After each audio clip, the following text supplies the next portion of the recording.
Bapak Kapolda NTT. Bapak Kapolda Nusa Tenggara Timur yang kami hormati.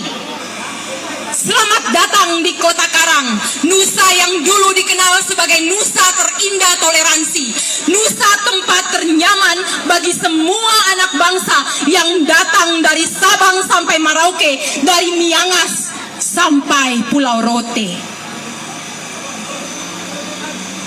Maaf, kami baru bisa menyapa Bapak, meski tak saling berjabat. Di bulan Desember 2021, Bapak pasti sudah tahu atau dengar dari anak buah Bapak bahwa kami datang di Mapolda untuk bertemu dengan Kapolda, membawa kegundahan yang sudah lama membeku di sanubari kami. Komen GG ini kebiasaan Niko RW online. Tetapi waktu itu Kapolda Lotaria Latif tak mau diganggu. Mungkin sedang mengemas barang-barangnya untuk meninggalkan kota ini. Kami makluminya, Pak. Meski kami harus kembali dengan wajah muram sambil mengerut dada kecewa. Tanggal 10 Januari 2022, kami datang lagi membawa keluh yang sama dari rakyat Nusa yang kini sepertinya telah menjadi Nusa tidak tentram.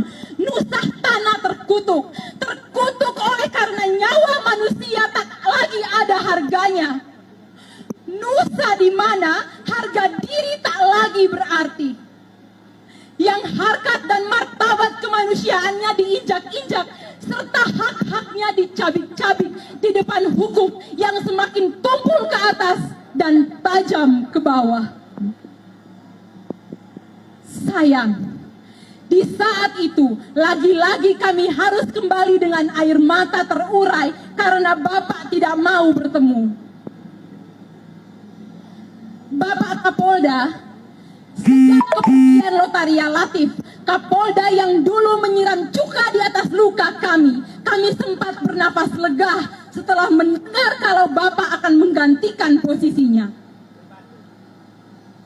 Kami bernapas lega, setidaknya karena kami sempat mengikuti rekam jejak Bapak di KPK. Sejak saat itu, kami pun sangat berharap kehadiran Bapak mampu mengangkat beban berat, mencabut duri yang telah tertancap di dalam hati kami dan merapatkan luka menganga di dada kami. Tetapi ternyata hingga saat ini Bapak belum memberikan harapan apa-apa. Ketika kami datang, Bapak mengurung diri di ruangan di gedung mewah yang dibangun di atas keringat dan darah rakyat yang berjuang. Sementara di depan gerbang istanamu, kau pasang aparat yang berdiri gagah mengadang mata rakyat dengan wajah penuh amarah seperti tembaga yang dibalut bara api yang siap membakar musuh. Kami pun dikawal bagai penjahat. Hei! Kami ini bukan musuh aparat. Kami adalah orang-orang yang telah dianggap keparat karena menuntut keadilan. Kami adalah rakyat yang dianggap membangkang karena meminta hak-hak kami dilindungi. Bapak Kapolda yang kami hormati, selagi kami masih menaruh rasa hormat kepada Bapak, sebelum kami benar-benar kehilangan kepercayaan pada institusi Polri, mohon jelaskan kepada kami, apa alasan sehingga kau begitu susah untuk bertemu dengan rakyatmu, rakyat yang telah meletakkan kepercayaannya penuh di atas pundakmu? Apakah seorang Kapolda memang tidak diperbolehkan untuk bertemu dengan rakyat, hanya boleh melayani para pejabat untuk duduk bicara sambil tertawa, berpangku kaki di ruangan yang dipenuhi fasilitas rakyat? Bukankah Bapak Presiden, Bapak Kapolri hingga saat ini masih sering bertemu dengan rakyatnya, bahkan di tengah-tengah kesibukan mereka masih sempat-sempatnya membaca pesan dari rakyat? Apa istimewanya jabatan Kapoldamu itu?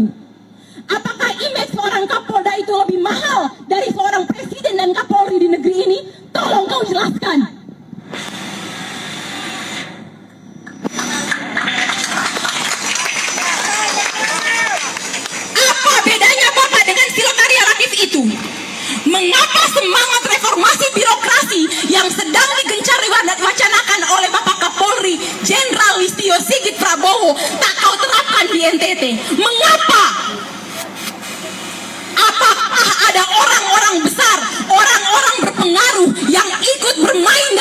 ini sehingga Bapak takut kalau karir Bapak dipotong jika Bapak bersikap jujur.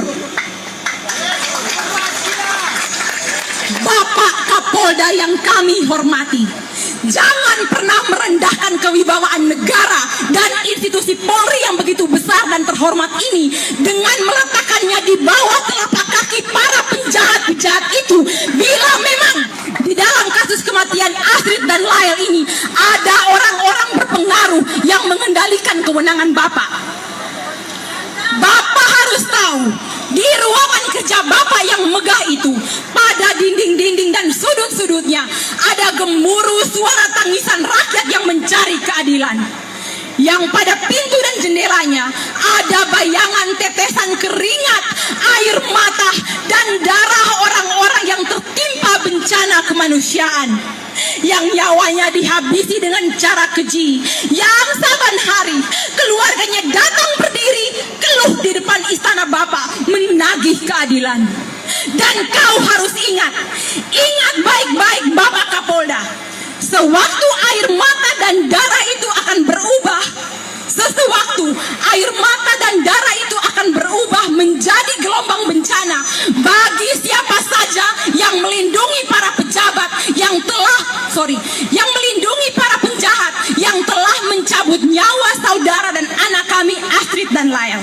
Dan kau harus ingat baik-baik Bapak Kapolda, sewaktu air mata dan darah itu akan berubah menjadi gelombang bencana bagi siapa saja yang melindungi para penjahat yang telah mencabut nyawa saudara dan anak kami Astrid dan Lael. Bapak, baru kemarin melalui pertemuan virtual, Bapak Kapolri mengarahkan agar semua Kapolda, Kapolres, dan Kapolsek harus bertemu dengan masyarakat untuk berdialog. Apakah Bapak juga ikut dalam pertemuan itu? Kalau Bapak tidak siap bertemu rakyat, untuk apa? Untuk apa Bapak menerima jabatan Kapolda NTT kalau toh ujung-ujungnya hanya untuk memantau rakyat dari layar kaca? Sementara atasanmu mengharapkanmu berdialog dengan rakyat.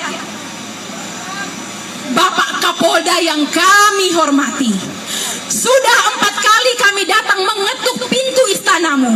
Kami ingin menggugah nuranimu sebagai seorang bapak yang punya istri dan anak di rumah, yang kelak menjadi kakek untuk cucu-cucumu, bahwa di depan gerbang tempat kau mengemban tanggung jawab sebagai penegak hukum dan keadilan ada orang tua, ibu-ibu, dan bapak-bapak yang saban hari meratapi kepergian anak dan cucu mereka, yang sampai saat ini mereka tidak pernah tidur dengan nyenyak, tidak dapat menikmati makanan dan minuman seperti biasanya, yang tak lagi tahu bagaimana caranya melemparkan senyum dan tawa gurau. Semua indera mereka telah dipenuhi dengan ratapan dan jeritan anak cucu mereka, Astrid Manafe dan Lael Macabi, yang sudah dikalang tanah, yang nyawanya dihilangkan dengan cara begitu keji, lalu dikuburkan dengan cara yang sangat tidak manusiawi. Bapak Kapolda yang kami hormati, dengan penuh harap kami keluarga dan masyarakat NTT memohon kepada Bapak agar mulai hari ini untuk keluarlah dan temui kalau rakyatmu datang meminta keadilan.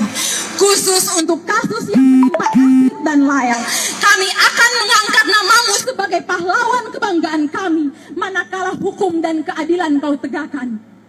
Astrid dan Lael juga kami yakin akan berdoa dari dalam tanah memohon kepada Tuhan agar engkau dan keluarga serta anak cucumu selalu diberikan rahmat kebaikan.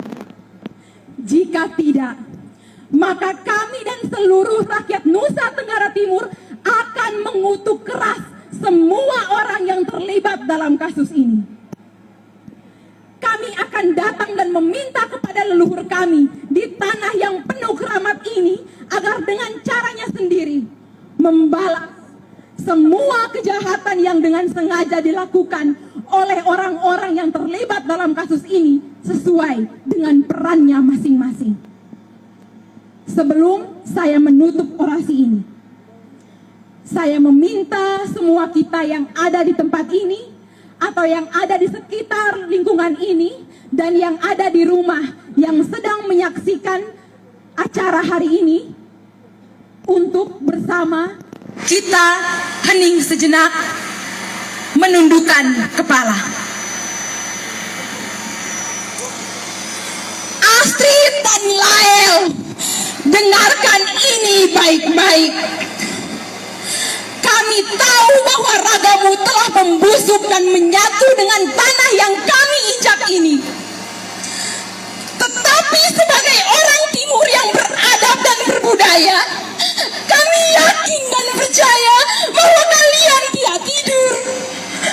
Bahwa saat ini juga jiwa dan rohmu sedang bersama kami di sini, ikut serta dalam perjuangan ini dan akan tidur tenang di Firdaus Tuhanmu setelah memastikan semuanya selesai dengan adil.